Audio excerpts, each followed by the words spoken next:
This happened in Lagos, and nobody has explained it till today.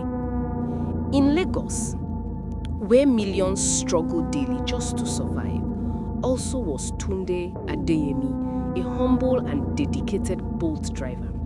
He was a committed father of 3 children, 2 boys and 1 girl, and everything he did was for them. Tunde was known as a quiet man, deeply responsible, the type of husband who would skip meals just to make sure his children never went hungry. On August 16th, 2025, Tunde woke up before dawn like he always did. He prepared quietly so he wouldn't disturb his wife, Bonnie, and the kids. He stepped outside at 6:30 a.m., ready to start another day of honest hustle. As he walked toward his car, he noticed something unusual. A police van slowly approached his compound. Before he could react or even ask questions, 2 officers stepped out.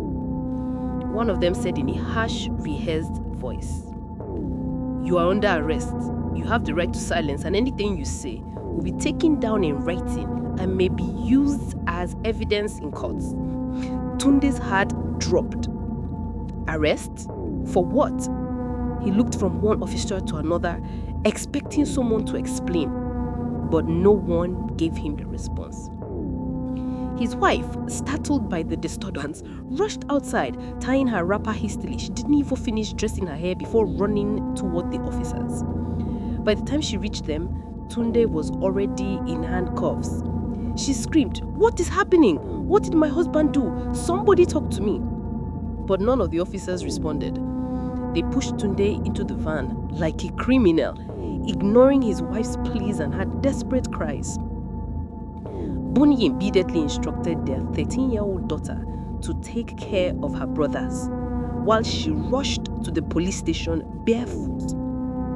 When she arrived, she was told that Tunde had already been taken into a cell, as if they had planned everything in advance. She demanded an explanation and insisted on seeing the most senior officer available. The senior officer, in person of Inspector Adebayo, finally called her in. He didn't show any empathy or understanding. He said coldly, "We trace kidnapping calls to your husband's phone number." The words hit Bonnie like thunder. Kidnapping? My husband? The same man who never raised his voice at anyone?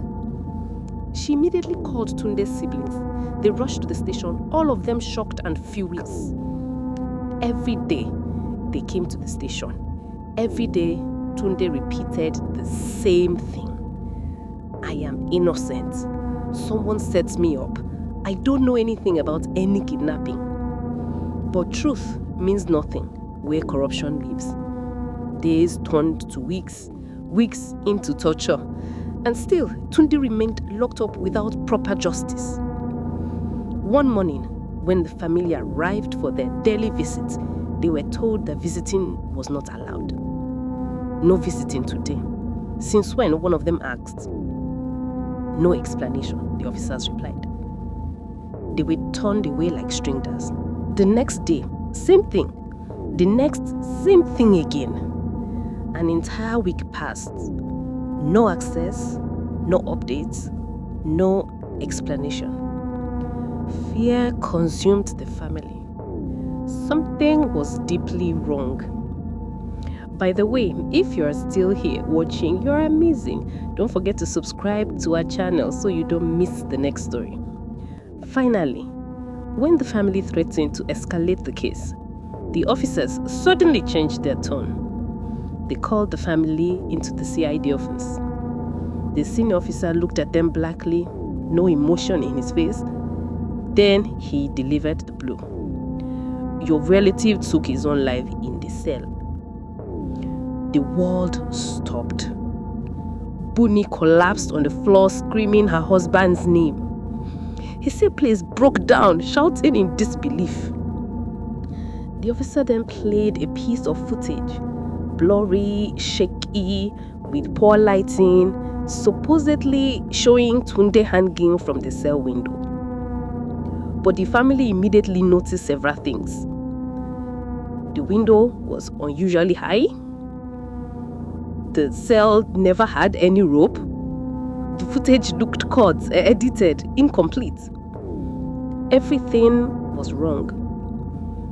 Where did he get rope from? Who gave him access? How did nobody hear anything? The police simply replied, "We don't know." Their lies were obvious. Their silence even worse. When the family requested the body for burial, the police refused. Investigation still ongoing, autopsy not ready. Come back later. Days became weeks. The body was withheld for no logical reason. Only when the family threatened to escalate the case to the Nigeria Police Force headquarters did the police finally agree to take the family to the morgue. When they entered the morgue, the cold air hit them like ice. And on the steel table was Tunde. But he wasn't just dead. He had been cut open. His chest was sliced from top to bottom, stitched back roughly like someone was in a hurry. His organs missing. The moment Bonnie saw Lil, she let out a scream that echoed throughout the entire building. His siblings broke down, crying uncontrollably. No words could contain the pain. The morgue attendant shook his head.